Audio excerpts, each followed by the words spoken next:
ओम गणगणपते नमः। ओम गणगणपते नमः। ओम गणगणपते नमः। ओम नमः शिवाय। रात को परम सुंदर सजे हुए वासगृह में शयन करके प्रातःकाल भगवान शिव का जनवासे में आगमन। ब्रह्मा जी कहते हैं, तात तदंतर भाग्यवानों में श्रेष्ठ और चतुर गिरिराज हिमवान ने बारातियों को भोजन कराने के लिए अपने आंगन को सुंदर ढंग से सजाया तथा अपने पुत्रों एवं अन्य पर्वतों को भेजकर शिव सहित देवताओं को भोजन के लिए बुलाया। जब सब लोग आ गए तब उनको बड़े आदर के साथ उत्तमोत्तम भोज्य पदार्थों का भोजन कराया। भोजन के पश्चात हाथ मुंह धो कुल्ला करके विष्णु आदि सब देवता विश्राम के लिए प्रसन्नता पूर्वक अपने अपने डेरे में गए। मीना की आज्ञा से साध्वी स्त्रियों ने भगवान शिव से भक्ति पूर्वक प्रार्थना करके उन्हें महान उत्सव से परिपूर्ण सुंदर वास भवन में ठहराया। मीना के दिए हुए मनोहर रत्न सिंहासन पर बैठकर आनंदित हुए शंभू ने उस वास मंदिर का निरीक्षण किया। वह भवन प्रज्वलित हुए सैकड़ों रत्नमय प्रदीपों के कारण अद्भुत प्रभा से उद्भासित हो रहा था। वहां रत्नमय पात्र तथा रत्नों के ही कलश रखे गए थे। मोती और मणियों से सारा भवन जगमगा रहा था। रत्नमय दर्पण की शोभा से संपन्न तथा श्वेत चमरों से अलंकृत था। मुक्ता मणियों की सुंदर मालाओं से आवेष्टित हुआ वह वास भवन बड़ा स्मृतिशाली दिखाई देता था। उसकी कहीं उपमा नहीं थी। वह महादिव्य, अति विचित्र, परम मनोहर तथा मन को आह्लाद प्रदान करने वाला था। उसके फर्श पर नाना प्रकार की रचनाएं की गई थीं। बेल बूटे निकाले गए थे।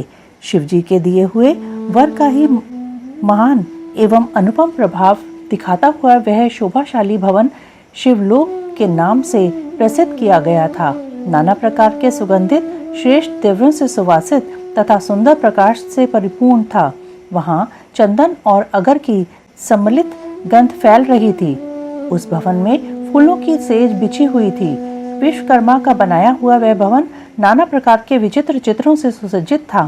श्रेष्ठ रत्नों की सारभूत मणियों से निर्मित सुंदर हारों द्वारा उस वासगृह को अलंकृत किया गया था। उसमें विश्वकर्मा द्वारा निर्मित कृत्रिम वैकुंठ, ब्रह्मलोक, कैलाश, इंद्र भवन तथा शिवलोक आदि दिख रहे थे। ऐसे आश्चर्यजनक शोभा से संपन्न उस वास भवन को देखकर गिरिराज हिमालय की प्रशंसा करते हुए भगवान महेश्वर बहुत संतुष्ट हुए। वहां अति रमणीय रत्न जटित उत्तम पलंग पर परमेश्वर शिव बड़ी प्रसन्नता से लीला पूर्वक सोए। इधर हिमालय ने बड़ी प्रसन्नता से अपने समस्त भाई बंधुओं एवं दूसरे लोगों को भी भोजन कराया तथा जो कार्य शेष रह गए थे उन्हें भी पूर्ण किया। शैलराज हिमालय इस प्रकार आवश्यक कार्य में लगे हुए थे और प्रियतम परमेश्वर शिव शयन कर रहे थे। इतने में ही सारी रात बीत गई और प्रातःकाल हो गया। प्रभात काल होने पर धैर्यवान और उत्साही पुरुष नाना प्रकार के बाजे बजाने लगे। उस समय श्री विष्णु आदि सब देवता सानंद उठे और अपने इष्ट देव देवेश्वर शिव का स्मरण करके वहां से कैलाश को चलने के लिए जल्दी जल्दी तैयार हो गए।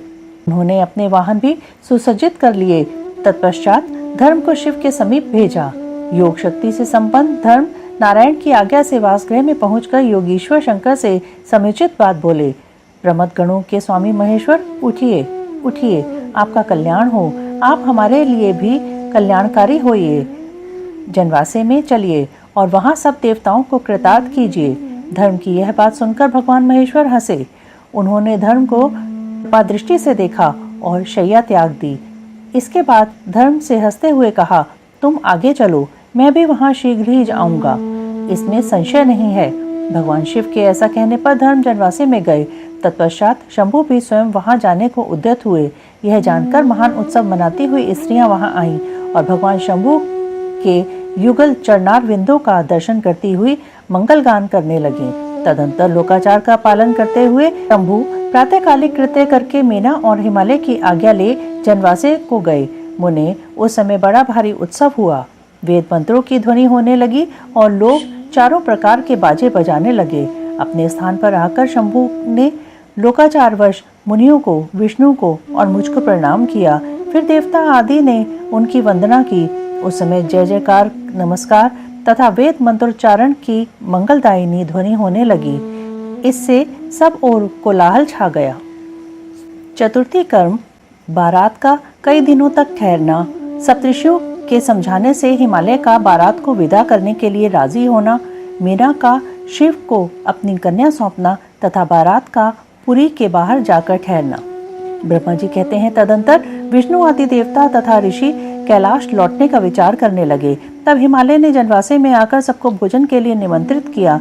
तत्पश्चात देवेश्वर शिव को आमंत्रित करके हिमाचल अपने घर को गए और नाना प्रकार के विधान से भोजनोत्सव की तैयारी करने लगे। उन्होंने प्रसन्नता और उत्कंठा के साथ भोजन के लिए परिवार सहित भगवान शिव को यथोचित रीति से अपने घर बुलवाया।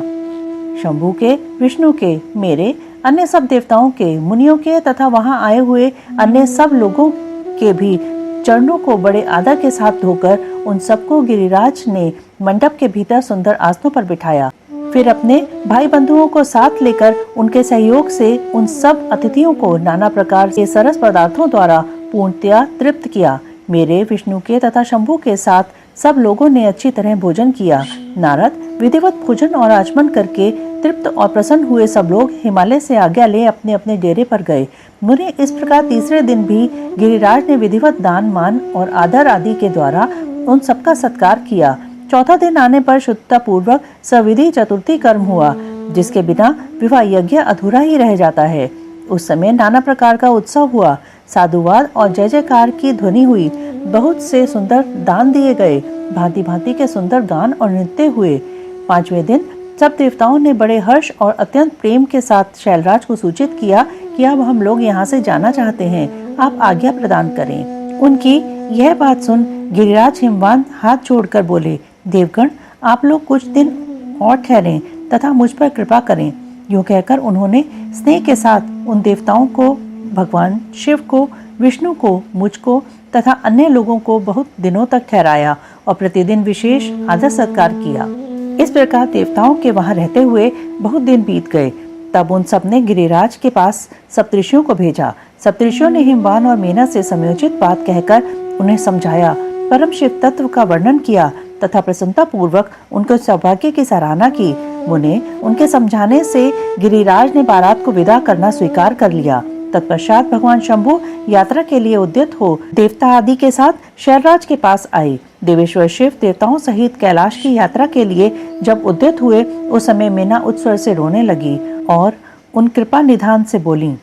मीना ने कहा, कृपा निधे, कृपा करके मेरी शिवा का भली भांति लालन पालन कीजिएगा। आप आशुतोष हैं, पार्वती के सहस्त्रों अपराधों को भी क्षमा कीजिएगा। मेरी बच्ची जन्म में आपके चरणार विंदों की भक्त रही है और रहेगी। उसे सोते और जागते समय भी अपने स्वामी महादेव के सिवा दूसरी किसी वस्तु की सुध नहीं रहती। मृत्युंजय, आपके प्रति भक्ति भाव की बातें सुनते ही यह हर्ष के आंसू बहाती हुई पुलकित हो उठती है और आपकी निंदा सुनकर ऐसा मौन साध लेती है मानो मर ही गई हो।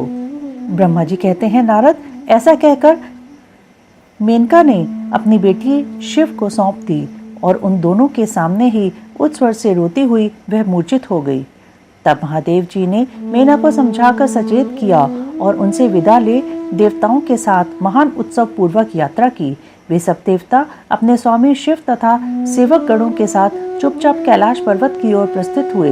वे मन ही मन शिव का चिंतन कर रहे थे। हिमाचलपुरी के बाहरी बगीचे में आकर शिव सहित सब देवता हर्ष और उत्साह के साथ ठहर गए और शिवा के आगमन की प्रतीक्षा करने लगे। मुनीश्वर, इस प्रकार देवताओं सहित शिव की श्रेष्ठ यात्रा का वर्णन किया गया। अब शिवा की यात्रा का वर्णन सुनो, जो विरह व्यथा और आनंद दोनों से संयुक्त है। मीना की इच्छा के अनुसार एक ब्राह्मण पत्नी का पार्वती को पतिव्रत धर्म का उपदेश देना। ब्रह्मा जी कहते हैं, नारद, तदंतर सप्तऋषियों ने हिमालय से कहा, गिरिराज, अब आप अपनी पुत्री पार्वती देवी की यात्रा का उचित प्रबंध करें। मुनीश्वर, यह सुनकर पार्वती के भावी विरह का अनुभव करके गिरिराज कुछ काल तक अधिक प्रेम के कारण विषाद में डूबे रह गए। कुछ देर बाद सचेत हो शैलराज ने तथास्तु कहकर मीना को संदेश दिया। उन्हें हिमवान का संदेश पाकर हर्ष और शोक के वशीभूत हुई मीना पार्वती को विदा करने के लिए उद्यत हुई। शैलराज की प्यारी पत्नी मीना ने विधि पूर्वक वैदिक एवं लौकिक कुलाचार का पालन किया और उस समय नाना प्रकार के उत्सव मनाए। फिर उन्होंने नाना प्रकार के रत्नजटित सुंदर वस्त्रों और 12 आभूषणों द्वारा राजोचित श्रृंगार करके पार्वती को विभूषित किया। तत्पश्चात मेना के मनोभाव को जानकर एक सती साध्वी ब्राह्मण पत्नी ने गिरिजा को उत्तम पातिव्रत्य की शिक्षा दी। ब्राह्मण पत्नी बोली, गिरिराज किशोरी, तुम प्रेम पूर्वक मेरा यह वचन सुनो। यह धर्म को बढ़ाने वाला, इहलोक और परलोक में भी आनंद देने वाला तथा श्रोताओं को भी सुख की प्राप्ति कराने वाला है। संसार में पतिव्रता नारी ही धन्य है, दूसरी नहीं। वही विशेष रूप से पूजनीय है। पतिव्रता सब लोगों को पवित्र करने वाली और समस्त पाप राशि को नष्ट कर देने वाली है। शिवे, जो पति को परमेश्वर के समान मानकर प्रेम से उसकी सेवा करती है, वह इस लोक में संपूर्ण भोगों का उपभोग करके अंत में कल्याणमयी गति को पाती है। सावित्री, लोपामुद्रा, अरुंधति, शांडिली, शतरूपा, अनसुया, लक्ष्मी, स्वधा, सती, संज्ञा, सुमति, श्रद्धा, मीना और स्वाहा, ये तथा और भी बहुत सी स्त्रियां साध्वी कही गई हैं। यहाँ विस्तार भय से उनका नाम नहीं लिया गया। वे अपने पातिव्रत्य के बल से ही सब लोगों की पूजनीय तथा ब्रह्मा, विष्णु, शिव एवं मुनीश्वरों की भी माननीय हो गई हैं। इसलिए तुम्हें अपने पति भगवान शंकर की सदा सेवा करनी चाहिए। वे दीन दयालु, सबके सेवनीय और सत्पुरुषों के आश्रय हैं। श्रुतियों और स्मृतियों में पातिव्रत्य धर्म को महान बताया गया है। इसको जैसा श्रेष्ठ बताया जाता है, वैसा दूसरा धर्म नहीं है, यह निश्चय पूर्वक कहा जा सकता है। पातिव्रत्य धर्म में तत्पर रहने वाली स्त्री अपने प्रिय पति के भोजन कर लेने पर ही भोजन करे। शिवे, जब पति खड़ा हो तब साध्वी स्त्री को भी खड़ी ही रहना चाहिए। शुद्ध बुद्धि वाली साध्वी स्त्री प्रतिदिन अपने पति के सो जाने पर सोए और उसके जागने से पहले जग जाए। वह छल कपट छोड़कर सदा उसके लिए हितकर कार्य ही करे। शिवे, साध्वी स्त्री को चाहिए कि जब तक वस्त्राभूषणों से विभूषित न हो ले, तब तक वह अपने को पति की दृष्टि के सम्मुख न लाए। यदि पति किसी कार्य से परदेश गया हो तो उन दिनों उसे कदापि श्रृंगार नहीं करना चाहिए। पतिव्रता स्त्री कभी पति का नाम न ले। पति के कटु वचन कहने पर भी वह बदले में कड़ी बात न कहे। पति के बुलाने पर वह घर के सारे कार्य छोड़कर तुरंत उसके पास चली जाए और हाथ जोड़ प्रेम से मस्तक झुकाकर पूछे, नाथ, किस लिए इस दासी को बुलाया है? मुझे सेवा के लिए आदेश देकर अपनी कृपा से अनुग्रहित कीजिए। फिर पति जो आदेश दे उसका वह प्रसन्न हृदय से पालन करे। वह घर के दरवाजे पर देर तक खड़ी न रहे, दूसरे के घर न जाए, कोई गोपनीय बात जानकर हर एक के सामने उसे प्रकाशित न करे। पति के बिना कहे ही उनके लिए पूजित सामग्री स्वयं जुटा दे तथा उनके हित साधन के यथोचित अवसर की प्रतीक्षा करती रहे। पति की आज्ञा लिए बिना कहीं तीर्थ यात्रा के लिए भी न जाए। लोगों की भीड़ से भरी हुई सभा या मेले आदि के उत्सवों का देखना वह दूर से ही त्याग दे। जिस नारी को तीर्थ यात्रा का फल पाने की इच्छा हो, उसे अपने पति का चरणोदक पीना चाहिए। उसके लिए उसी में सारे तीर्थ और क्षेत्र हैं, इसमें संशय नहीं है। पतिव्रता नारी पति के उच्छिष्ट अन्न आदि को परम प्रिय भोजन मानकर ग्रहण करे और पति जो कुछ दे उसे महाप्रसाद मानकर शिरोधार्य करे। देवता, पितर, अतिथि, सेवक वर्ग, गौ तथा भिक्षु समुदाय के लिए अन्न का भाग दिए बिना कदापि भोजन न करे। पातिव्रत्य धर्म में तत्पर रहने वाली गृह देवी को चाहिए कि वह घर की सामग्री को संयत एवं सुरक्षित रखे, गृह कार्य में कुशल हो, सदा प्रसन्न रहे और खर्च की ओर से हाथ खींचे रहे। पति की आज्ञा लिए बिना उपवास, व्रत आदि न करे, अन्यथा उसे उसका कोई फल नहीं मिलता और वह परलोक में नरकगामिनी होती है। पति सुख पूर्वक बैठा हो या इच्छा अनुसार क्रीड़ा, विनोद अथवा मनोरंजन में लगा हो, उस अवस्था में कोई आंतरिक कार्य आ पड़े तो भी पतिव्रता स्त्री अपने पति को कदापि न उठाए। पति नपुंसक हो गया हो, दुर्गति में पड़ा हो, रोगी हो, बूढ़ा हो, सुखी हो अथवा दुखी हो, किसी भी दशा में नारी अपने उस एकमात्र पति का उल्लंघन न करे। रजस्वला होने पर वह 3 रात्रि तक पति को अपना मुंह न दिखाए, अर्थात उससे अलग रहे। जब तक स्नान करके शुद्ध न हो जाए तब तक अपनी कोई बात भी वह पति के कानों में न पड़ने दे। अच्छी तरह स्नान करने के पश्चात सबसे पहले वह अपने पति के मुख का दर्शन करे, दूसरे किसी का मुख कदापि न देखे अथवा मन ही मन पति का चिंतन करके सूर्य का दर्शन करे। पति की आयु बढ़ने की अभिलाषा रखने वाली पतिव्रता नारी हल्दी, रोली, सिंदूर, काजल आदि, चोली, पान, मांगलिक आभूषण आदि, केशों का संवारना, चोटी गूंथना तथा हाथ कान के आभूषण, इन सबको अपने शरीर से दूर न करे। धोबिन, छिनाल, ये कुल्टा, सन्यासिनी और भाग्यहीना स्त्रियों को वह कभी अपनी सखी न बनाए। पति से द्वेष रखने वाली स्त्री का वह कभी आदर न करे, कहीं अकेली न खड़ी हो, कभी नंगी होकर न नहाए। सती स्त्री ओखली, मूसल, झाड़ू, सिल, जांत और द्वार के चौखट के नीचे वाली लकड़ी पर कभी न बैठे। मैथुन काल के सिवा और किसी समय में वह पति के सामने धृष्टता न करे। जिस जिस वस्तु में पति की रुचि हो उससे वह स्वयं भी प्रेम करे। पतिव्रता देवी सदा पति का हित चाहने वाली होती है। वह पति के हर्ष में हर्ष माने, पति के मुख पर विषाद की छाया देख स्वयं भी विषाद में डूब जाए तथा वह प्रियतम पति के प्रति ऐसा बर्ताव करे जिससे वह उन्हें प्यारी लगे। पुण्यात्मा पतिव्रता स्त्री संपत्ति और विपत्ति में भी पति के लिए एक सी रहे, अपने मन में कभी विकार न आने दे और सदा धैर्य धारण किए रहे। घी, नमक, तेल आदि के समाप्त हो जाने पर भी पतिव्रता स्त्री पति से सहसा यह न कहे कि अमुक वस्तु नहीं है। वह पति को कष्ट या चिंता में न डाले। देवेश्वरी पतिव्रता नारी के लिए एकमात्र पति ही ब्रह्मा, विष्णु और शिव से भी अधिक माना गया है। उसके लिए अपना पति शिव रूप ही है। जो पति की आज्ञा का उल्लंघन करके व्रत और उपवास आदि के नियम का पालन करती है वह पति की आयु हर लेती है और मरने पर नरक में जाती है। जो स्त्री पति के कुछ कहने पर क्रोध पूर्वक कठोर उत्तर देती है वह गांव में कुतिया और निर्जन वन में सियारिन होती है।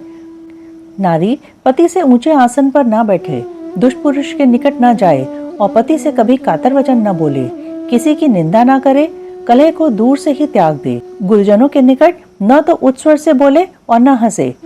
जो बाहर से पति को आते देख तुरंत अन्न, जल, भोज्य वस्तु, पान और वस्त्र आदि से उनकी सेवा करती है, उनके दोनों चरण दबाती है, उनसे मीठे वचन बोलती है तथा प्रियतम के खेत को दूर करने वाले अन्य अन्य उपायों से प्रसन्नता पूर्वक उन्हें संतुष्ट करती है, उसने मानो तीनों लोगों को तृप्त एवं संतुष्ट कर दिया।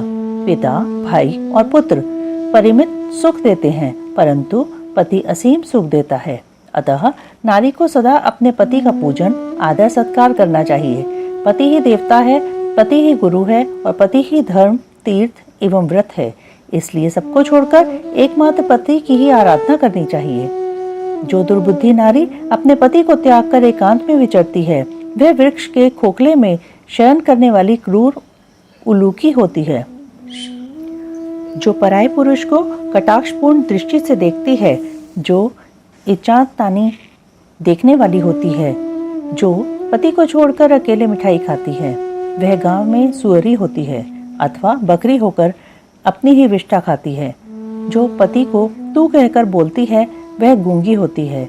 जो सौत से सदा ईर्ष्या रखती है वह दुर्भाग्यवती होती है। जो पति की आंख बचाकर किसी दूसरे पुरुष पर दृष्टि डालती है वह कानी, टेढ़े मुंह वाली तथा कुरूपा होती है। जैसे निर्जीव शरीर तत्काल अपवित्र हो जाता है उसी तरह पतिहीना नारी भली भांति स्नान करने पर भी सदा अपवित्र ही रहती है। लोक में वह माता धन्य है, वह जन्मदाता पिता धन्य है तथा वह पति भी धन्य है जिसके घर में पतिव्रता देवी वास करती है। पतिव्रता के पुण्य से पिता, माता और पति के कुलों की 3-3 पीढ़ियों के लोग स्वर्गलोक में सुख भोगते हैं। जो दुराचारणी स्त्रियां अपना शील भंग कर देती हैं वे अपने माता पिता और पति तीनों के कुलों को नीचे गिराती हैं तथा इस लोक और परलोक में भी दुख भोगती हैं। पतिव्रता का पैर जहाँ जहाँ पृथ्वी पर स्पर्श करता है वहाँ वहाँ भूमि पाप हारिणी तथा परम पावन बन जाती है। भगवान सूर्य, चंद्रमा तथा वायुदेव भी अपने आप को पवित्र करने के लिए ही पतिव्रता का स्पर्श करते हैं और किसी दृष्टि से नहीं। जल भी सदा पतिव्रता का स्पर्श करना चाहता है और उसका स्पर्श करके वह अनुभव करता है कि आज मेरी जड़ता का नाश हो गया तथा आज मैं दूसरों को पवित्र करने वाला बन गया। भार्या ही गृहस्थ आश्रम की जड़ है, भार्या ही सुख का मूल है, भार्या से ही धर्म के फल की प्राप्ति होती है तथा भार्या ही संतान की वृद्धि में कारण है। क्या घर घर में अपने रूप और लावण्य पर गर्व करने वाली स्त्रियां नहीं हैं? परंतु पतिव्रता स्त्री तो विश्वनाथ शिव के प्रति भक्ति होने से ही प्राप्त होती है। भार्या से इहलोक और परलोक दोनों पर विजय पाई जा सकती है। भार्याहीन पुरुष देवयज्ञ, पितृयज्ञ और अतिथि यज्ञ करने का अधिकारी नहीं होता। वास्तव में गृहस्थ वही है जिसके घर में पतिव्रता स्त्री है। दूसरी स्त्री तो पुरुष को उसी तरह अपना ग्रास बनाती है जैसे जरावस्था एवं राक्षसी। जैसे गंगा स्नान करने से शरीर पवित्र होता है, उसी प्रकार पतिव्रता स्त्री का दर्शन करने पर सब कुछ पावन हो जाता है। पति को ही इष्ट देव मानने वाली सती नारी और गंगा में कोई भेद नहीं है। पतिव्रता और उसके पति देव उमा और महेश्वर के समान हैं। अतः विद्वान मनुष्य उन दोनों का पूजन करे। पति प्रणव है और नारी वेद की ऋचा है। पति तप है और स्त्री क्षमा, नारी सत्कर्म है और पति उसका फल। शिवे सती नारी और उसके पति दोनों दंपति धन्य हैं। गिरिराज कुमारी, इस प्रकार मैंने तुमसे पतिव्रता धर्म का वर्णन किया है।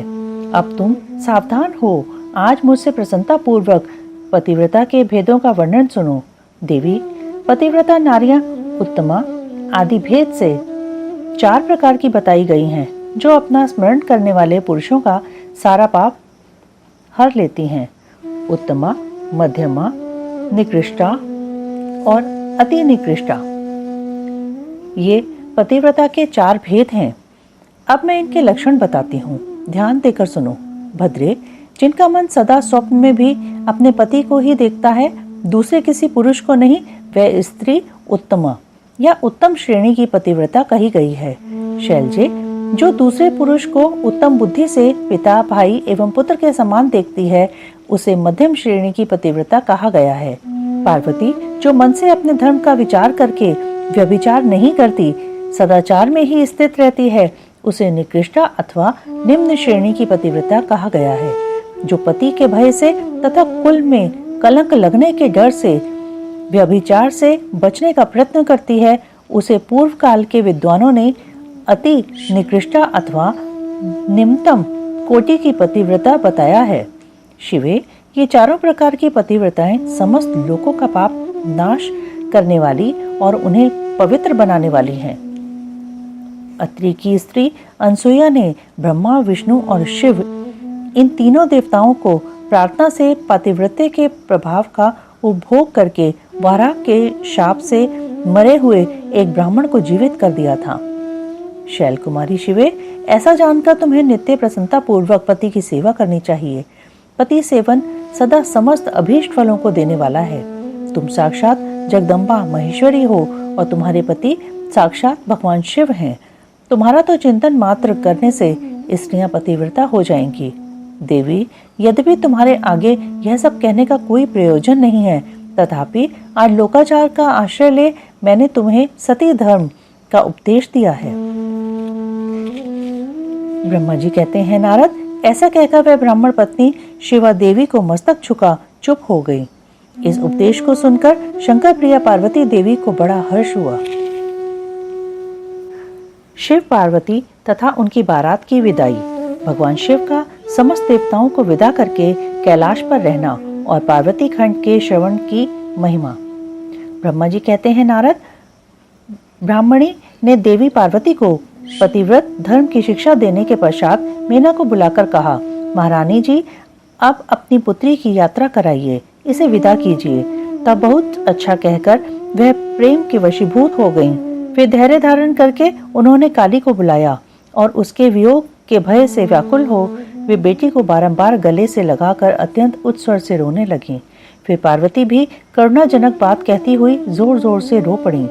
मीना और शिवा दोनों ही विरह शोक से पीड़ित हो मूर्छित हो गईं। पार्वती के रोने से देवपत्नियां भी अपनी सुध-बुध खो बैठीं। सारी स्त्रियां वहां रोने लगीं। वे सबके सब अचेत सी हो गईं। उस यात्रा के समय परम प्रभु साक्षात योगीश्वर शिव भी रो पड़े। फिर दूसरा कौन चुप रह सकता था। इसी समय अपने समस्त पुत्रों, मंत्रियों और उत्तम ब्राह्मणों के साथ हिमालय शीघ्र वहां आ पहुंचे और मोहवश अपनी बच्ची को हृदय से लगाकर रोने लगे। बेटी, तुम मुझे छोड़कर कहाँ चली जा रही हो? ऐसा कहकर सारे जगत को सूना मानते हुए वे बारंबार विलाप करने लगे। तब ज्ञानियों में श्रेष्ठ पुरोहित ने अन्य ब्राह्मणों के सहयोग से कृपा पूर्वक अध्यात्म विद्या का उपदेश देते हुए सबको सुखद रीति से समझाया। पार्वती ने भक्ति भाव से माता पिता तथा गुरु को प्रणाम किया। वे महामाया होकर भी लोकाचारवश बार बार रो उठती थीं। पार्वती के रोने से ही सब स्त्रियां रोने लगती थीं। माता मीना तो बहुत रोईं, भौजाइयां भी रोने लगीं। यही दशा भाइयों की थी। शिवा की माँ, भाभियां तथा अन्य युवतियां बार बार रोदन करने लगीं। भाई और पिता भी प्रेम और सौहार्दवश रोए बिना न रह सके। उस समय ब्राह्मणों ने मिलकर सबको आदर पूर्वक समझाया और यह सूचित किया कि यात्रा के लिए यही सबसे उत्तम तथा सुगत लगन है। तब हिमालय और मीना ने विवेक पूर्वक धैर्य धारण करके शिवा के बैठने के लिए पालकी मंगवाई। ब्राह्मणों की पत्नियों ने शिवा को उस पर चढ़ाया और सबने मिलकर आशीर्वाद दिया। पिता, माता और ब्राह्मणों ने भी अपनी शुभ कामना प्रकट की। मीना और हिमालय ने पार्वती को ऐसे ऐसे सामान दिए जो महारानी के योग्य थे। नाना प्रकार के द्रव्यों की शुभ राशि भेंट की जो दूसरों के लिए परम दुर्लभ थी। शिवा ने समस्त गुरुजनों को, माता पिता को, पुरोहित और ब्राह्मणों को था भौजाइयों और दूसरी स्त्रियों को प्रणाम करके यात्रा की। पुत्रों सहित बुद्धिमान हिमाचल भी स्नेह के वशीभूत हो पीछे पीछे गए और उस स्थान पर पहुंचे जहां देवताओं सहित भगवान शिव प्रसन्नता पूर्वक प्रतीक्षा कर रहे थे। वहां सब लोग बड़े प्रेम और आनंद से परस्पर मिले। उन सब ने भगवान को प्रणाम किया और उनकी प्रशंसा करते हुए वे पुरी को लौट गए। तदंतर कैलाश पहुंचकर भगवान शिव ने पार्वती से कहा, देवेश्वरी, तुम सदा से ही मेरी प्राण प्रिया हो। तुम्हें लीला पूर्वक इस बात की याद दिला रहा हूँ। तुम्हें पूर्व जन्म की बातों का स्मरण है। अतः मेरे और अपने नित्य संबंध का यदि तुम्हें स्मरण हो तो बताओ। अपने प्राणनाथ महेश्वर की यह बात सुनकर शंकर की नित्य प्रिया पार्वती मुस्कुराती हुई बोली, प्राणेश्वर, मुझे सब बातों का स्मरण है, किंतु इस समय आप चुप रहिए और इस अवसर के अनुरूप जो कार्य हो उसी को शीघ्र पूर्ण कीजिए। ब्रह्मा जी कहते हैं, नारद, प्रिया पार्वती के सैकड़ों सुधा धाराओं के समान मधुर वचन को सुनकर लोकाचार परायण भगवान विश्वनाथ बड़े प्रसन्न हुए। उन्होंने बहुत सी सामग्रियां एकत्र करके नारायण आदि देवताओं को भांति भांति की मनोहर भोज्य वस्तुएं खिलाईं। इसी तरह अपने विवाह में पधारे हुए दूसरे लोगों को भी भगवान शंकर ने प्रेम पूर्वक सुमधुर रस से युक्त नाना प्रकार का अन्न भोजन कराया। भोजन करने के पश्चात उन सब देवताओं ने नाना रत्नों से विभूषित हो अपनी स्त्रियों और सेवक गणों के साथ आकर प्रभु चंद्रशेखर को प्रणाम किया। फिर प्रिय वचनों द्वारा प्रसन्नता पूर्वक उनकी स्तुति एवं परिक्रमा करके शिव विवाह की प्रशंसा करते हुए वे सब लोग अपने अपने धाम को चले गए। मुने साक्षात भगवान शिव के लोकाचारवश भगवान विष्णु को और मुझको भी प्रणाम किया। ठीक उसी तरह जैसे वामन रूपधारी श्री हरि ने महर्षि कश्यप को नमस्कार किया था, तब मैंने और श्री विष्णु ने शिव को हृदय से लगाकर उनको आशीर्वाद दिया।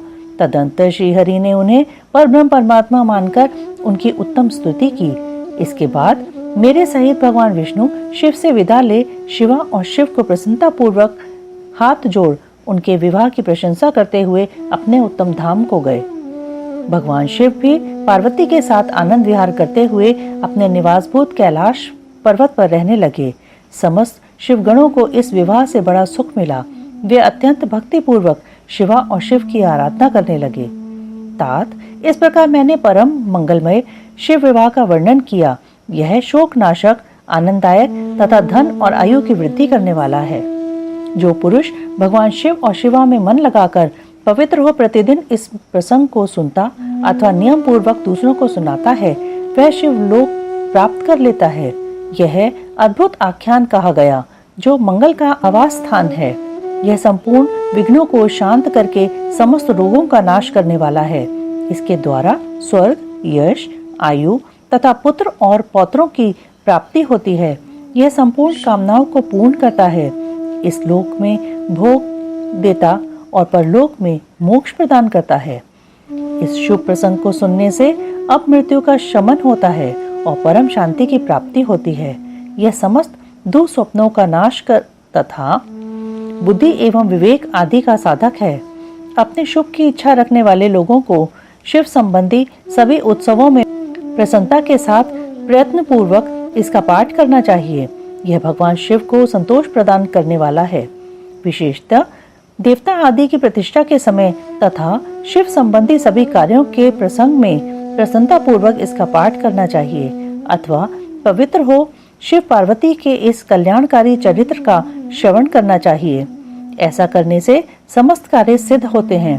यह सत्य है, सत्य है, इसमें संशय नहीं है।